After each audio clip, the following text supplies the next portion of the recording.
Is it a problem if I stand here because of the camera? No. It's okay. Cool.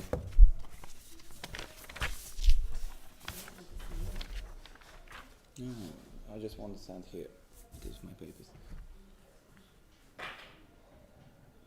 Madam Chair, we believe that the vast majority of individuals do want to get into university and do want to attain higher education, but unfortunately a lot of them and the majority of them on welfare are simply unable to do so. 3 points on extension. Firstly, why is this a completely legitimate thing to do? Secondly, the relationship between parents and kids will expand significantly in opening up. 3, social mobility, how this in the long run finally gets these people off welfare. So, before that, rebuttal. One, they tell us, well, self-belief is important for getting off welfare, not higher education.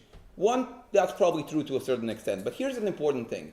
The most important thing for self-belief is believing that your results are rewarded. At the moment, when you can get a clear financial help for results, that's when your situation improves. We don't think that parents will just use this money for themselves as opening up characterizes. They can often provide similar incentives to their kids. So, if you get good grades, you can get new shoes, you can get a laptop. These are small things, but this is something which motivates kids at the moment when they see no point in gaining higher grades because they already are in a bad situation and there is no likelihood that that situation will improve in the foreseeable future. When your parents tell you, okay, if you get an A, we can buy you new sneakers, that is something which motivates kids to do far well. 2, we don't think that parents will now just see their kids as money machines. We think that they already care about them, but they often don't have time for that. We think that if parents only see their kids as money machines, we think that there are far bigger problems than them being on welfare at this moment, Madam Chair.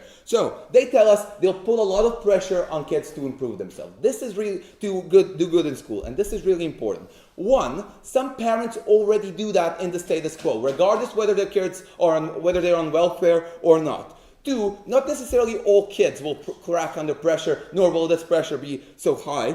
3, and most importantly, we don't think this is necessarily comparative because in the status quo, parents who are on welfare and the kinds of parents they're talking about often put pressure on their kids to get out of the education system as soon as possible so they can get off their backs and gain jobs. Now, on a comparative, kids are on pressure, being under pressure isn't ideal. But comparatively speaking, them gaining higher education and at one moment getting into university, which can provide a better life overall for them, is far better than them getting into limited, low-skill, low-level jobs, which will keep them probably on welfare in the future. Not ideal, but we win on that point. Lastly, closing asks, yeah, but how will these kids learn when their parents often didn't have education? 1, not necessarily. A lot of parents just don't have time to devote themselves to their kids. But more importantly, and really simply, if they have more money from their kids doing good in schools, then very simply they can pay for tutors, they can pay for extra classes, all things which they cannot do in the status quo. So, why do we think this is legitimate? We think, Madam Chair, that elementary welfare, subsistence, is owed to everyone. It's owed to everyone to be able to sustain themselves, to be able to survive, and to be able to function on a very basic level. But apart from that, we think it is perfectly legitimate to award people who try more with more money. I.e., all of these kids are on welfare, but some tried harder, some achieved fair grades. In a society where you trying is rewarded, we think it is perfectly legitimate to award those who in the same situation tried more. So why do these kids then deserve additional benefits? Because when they have higher grades, then by and large, kids who come from middle class and higher class backgrounds usually have better grades in school for a variety of reasons. Then they come to a level where they have to compete against these kids. This is why they need this financial incentive. This is why they need this money. So they can have approximately the same starting position as kids who come from far higher backgrounds, so they can have a fair chance of who will actually go to university. About 97% of kids who go to Harvard come from a household which has an income of over $300,000. We don't think that being rich makes you smarter, but it provides you with far greater chances. This is why we need to make up for this. So, parents and kids. Opening already told you that parents have a problem with short-term and long-term benefits. Let's expand on this. 2, a lot of them don't necessarily realize the value of education because those parents who are on welfare very often did not have the same education themselves. By and large, people who are on welfare come from low-educated backgrounds. 3, and most importantly, they now can provide much more time to kids. So they can value certain things more. For example, they'll be more motivated to help them when they get home because they know that if they try, they can also get some of that money for their household as well. But two, if they're working really low-paid jobs, they could possibly get out of those jobs and help their kids improve more. Help them with studying things. True, they can't help with higher math and algebra, but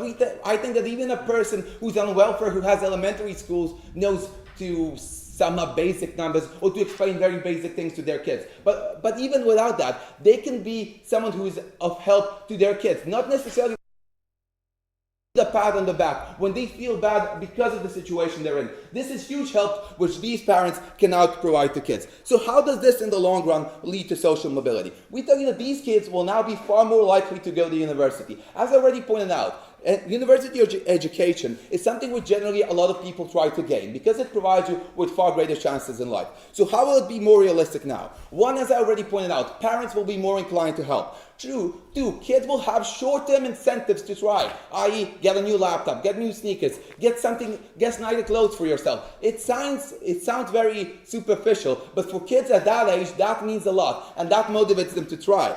Three, they can often also be able to finance extra classes. They can also buy other things which will increase their chances in life. So why is that important? Because that means that in the long run, when they're better at school and more likely to go to university, that means that a lot of kids who are not good at school right now will be more motivated to do so. That means that a lot of these kids will be able to get into a good school, into a good university afterwards. Why is that important? Because one, broadly, a university-level job provides a far greater average salary in life than this. But much more importantly, you also gain better networks once you access a higher-level education. So you can also spend time with people from, let's say, middle-class or higher-class backgrounds. So you can have links with those people, which also help you through life. But three, and most importantly, these kids, when they do get into university, finally realize the value of education because it's not just because of the money and networks. It's also the system of values you gain through a higher level education,